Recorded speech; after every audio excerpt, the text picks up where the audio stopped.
Northern Territory have produced quite a number of great sporting stars for the international stage. None better than our special guest today, who's a dual international in rugby sevens and in touch. I talk about Bo De La Cruz, who started her young career here in Darwin playing touch, and she joins me. It started a long time ago, didn't it? Yeah, it did. I think I was about 12. I've grown up with rugby league all my life, so there was no doubt that I was going to have that shape footy in my hand. And from then on, I think my first little tournament was in Gove, under 12s, and from there on I didn't look back. Went to a few nationals, got recognised by some of the Australian coaches, and from then on, here I am now, and a couple of years older. And we've got to share some good news because you've just been announced as the captain of the Australian over 35 teams that are going to be playing in the Touch World Cup in Kuala Lumpur. Yeah, so that was very humbling and honoured to be the captain for that team. That happened last weekend at our second last camp before we head over to KL. So it came as a surprise, but it's something I've sort of worked towards, but it's sort of never, I'm not the only leader on the field. I'm sure there's another 13 of us on there. So it's been an honour. To be captain of the team means you have great leadership qualities. We've always seen that in you. The other thing we've seen in you that probably some people haven't seen is your competitive nature. We see you as this pleasant, nice person to talk to, have a chat about a whole number of things. When you cross that white line and you go out there, there's a fiercely determined individual. Yeah, definitely.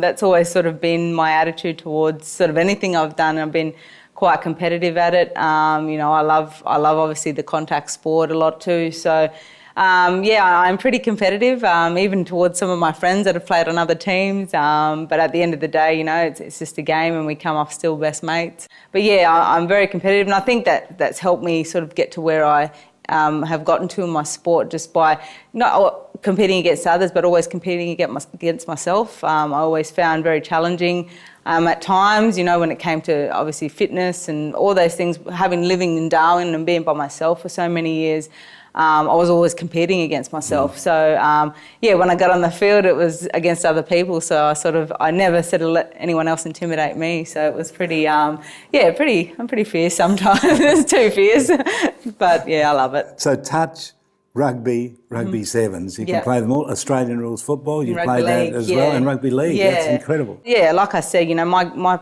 family grew up in Far North Queensland. My Uncle Jerry played for the Raiders. My dad played for the Australian versus England when he was only a young boy, when the Darwin team was back in the 60s or something like that. He always talks about it. But it's and then obviously my Uncle Phil, all being great rugby league players. So like I said, I was always destined, Charlie. It was always going to be something. I love my sport, and it was something that no matter what I did it at 100%, and that's how I look at life as well. So, playing sport, no matter what sport it was, obviously very competitive. But I think that has really helped me get to where I am.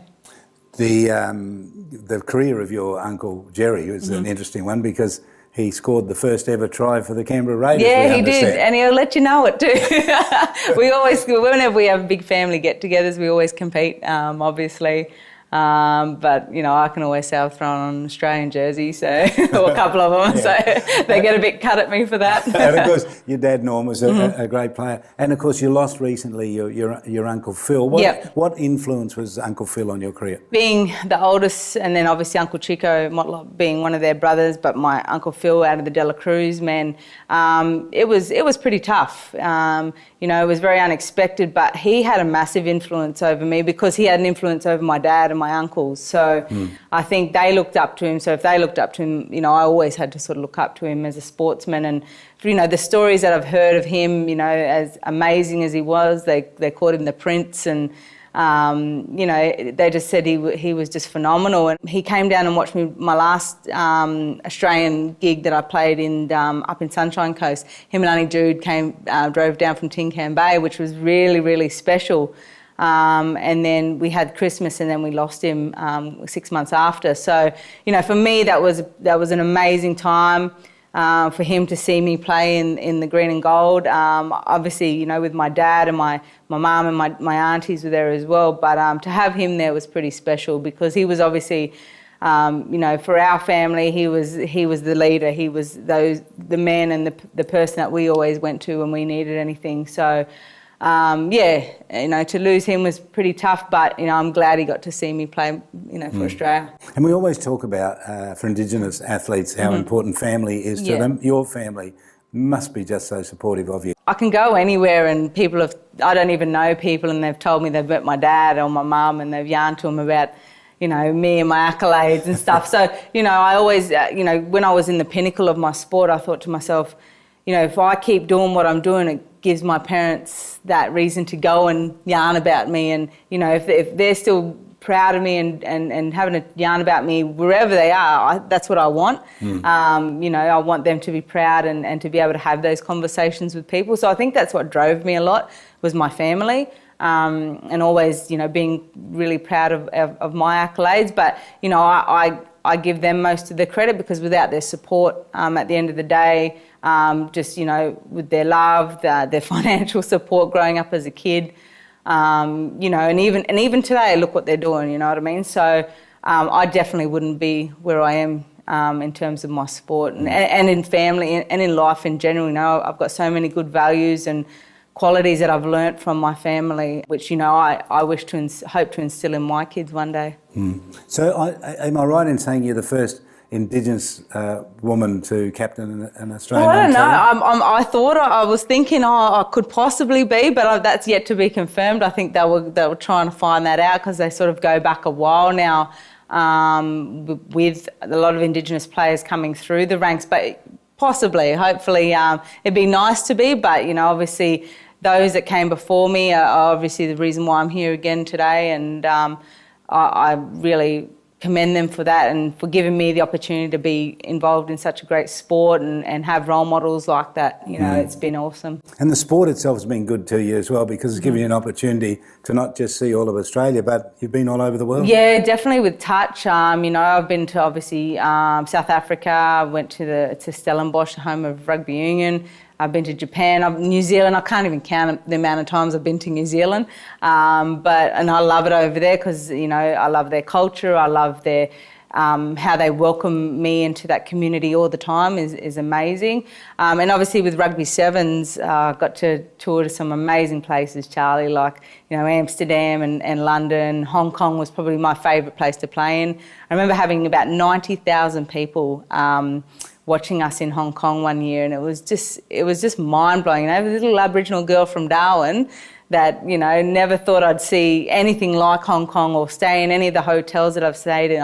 I'm truly blessed, and I'm truly, you know, humbled to have been able to get that opportunity to do so. And Dubai, you often talk about Dubai as being a special place. Dubai was obviously my first big, I suppose, introduction to the world, and you know, like going over there, we got to stay in, you know, on the Palm Island in one of the biggest hotels in the world. I think we had our own butler at one stage, and you know, like I couldn't believe, like we'd go into the dinner room where every other team was. So every team stayed there, men's and women's from every country. And I remember all I could see was this tower of chocolate croissants, and I couldn't believe it, you know. I was like, what is going on here? And it was all free too. So, you know, blackfellow, we love a feed. So, you know, I was there right there with those chocolate croissants, even though I was supposed to be eating good, but you just couldn't, you know, when in Rome, you've got to indulge. So, you know, and then I remember going out to the stadium and, like, I think the most gammonest car I saw there was a Hummer. The rest were like Ferraris and Lamborghini. It was ridiculous. Like, the people with the amount of money there are just ridiculous. And I remember going out to this stadium, and it was this desert, and out of the desert comes this monstrosity of a structure, which was the stadium, and I just couldn't believe it. Like, I reckon my jaw dropped to the ground, and I couldn't, it's another world over there. And until you get to experience it yourself, you just don't know. So, yeah, it's pretty amazing. Now, we mentioned before your competitive spirit. The other part of you, I think that a lot of people don't see, is your absolute commitment. So here you are, flying into Darwin 2 o'clock in the morning, and then you're up early in the morning here, running steps. Yeah. So as part of your training. Yeah, and like my best mate Jaylene came with me, and that just goes to show that support still for me. You know, my friends have always supported me, and I thank them a lot for that. But yeah, I was up this morning dragging her out of bed, and gee, the heat got me. I forgot how hot it was up here, but it's going to climatise me for KL. So it was, it was good to get back into training up here in Darwin, and I don't miss the heat, but. Tell us about your life outside of sport then. You've had an incredible career and influence for many people around Australia. Yeah, I think, moving to Brisbane now, and I wanted to sort of I've become, I suppose, not more political in my role of being an Aboriginal and Torres Strait Islander woman, but very more involved, and a lot more of a voice for our people, which I love. I love being, because I've experienced so much, and that's through sport and just in life in general. And, being up here when I was working with the Palmerston Girls Academy, I didn't realise the influence that I had on the community until I moved to Brizzy, because I sort of, I think I took it for granted up here, but I knew everyone up here, whereas in Brisbane I didn't, so I really had to work at my role to become a member of their community. And it's played a massive part, I love doing what I do. I love being able to help raise awareness for, Aboriginal and Torres Strait Islander people. I recently just coached the Indigenous All-Stars touch team down in Melbourne. We were the introductory, the opener for the All-Stars men's game. So, for me that was important because I see that not just, especially that whole All-Stars concept, not just a football game. I look at it as if this is raising awareness around our people and educating our people about Aboriginal and Torres Strait Islander issues and the positive side and how beautiful our culture is. And that was really special to me because I said to a lot of the players and the young kids coming up, this isn't about footy. I said, this is about, raising the awareness. I said, this is probably one of the most, important things that you can do to help raise awareness about your culture. And, I said, a lot of the young boys and girls and elders and every Aboriginal and Torres Strait Islander person are watching you right now, wishing they were in your position. So, Preston Campbell's done an amazing job with that concept. And even to now, he thinks of it as a modern day corroboree, It's just a, rugby league or whatever sport you want is pretty much just the vehicle to get all our mob together and looking at our culture in a positive light. So, yeah, I love it. I love that whole concept. I'm working with the Institute for Urban Indigenous Health now with the Deadly Choices team. I love it there. I love what they do. Their whole, it's constantly changing there. So you're doing one thing and then the next minute you're doing other things. But at the end of the day, what they do is, obviously trying to close the gap on Indigenous health and our life expectancy and everything around, infant mortality and stuff like that. So it's very important to me. I was prior to that, I was working at the Broncos with the Indigenous education program there. Yeah. I loved it there. I was my little team of Scotty Prince and Justin Hodges. So we'd go around creating development workshops around personal development for our kids. And, I think it's not footy players actually doing it. That the team there at Broncos, 30% of the Broncos staff are Indigenous. So it's really, really good to see. You walk into to the Broncos and you've got a young Aboriginal girl from Yirrkala that's on the front reception. When would you ever see that at any other, major sporting organisation in Australia? So that's what the Broncos are doing. They're giving those opportunities. But like I said, anything I do for my people, I do it with 110%, and I do it from my heart because I just find how important it is that we need to educate and we need to reconcile with ourselves before anyone else. And it's going to be it's an ongoing thing, and but I'll be there for the tough and the good times. All right, one final one. There's been some great role models. Yvonne Goolagong, there was Nova Peris, Kathy Freeman. Sam Kerr's not an Indigenous woman, but there are just these great role models that have already been there. Yeah. Firstly, do you see yourself as a role model, and are there things that you've learnt from those people who've gone before you? Look, I just see myself as an everyday person that just loves doing what I do, Charlie. And if people see me in that light as a role model, then that's the way they see me. But I'm human at the end of the day. You know, I love my people, I love my family, and I just want, you know, the best for everybody.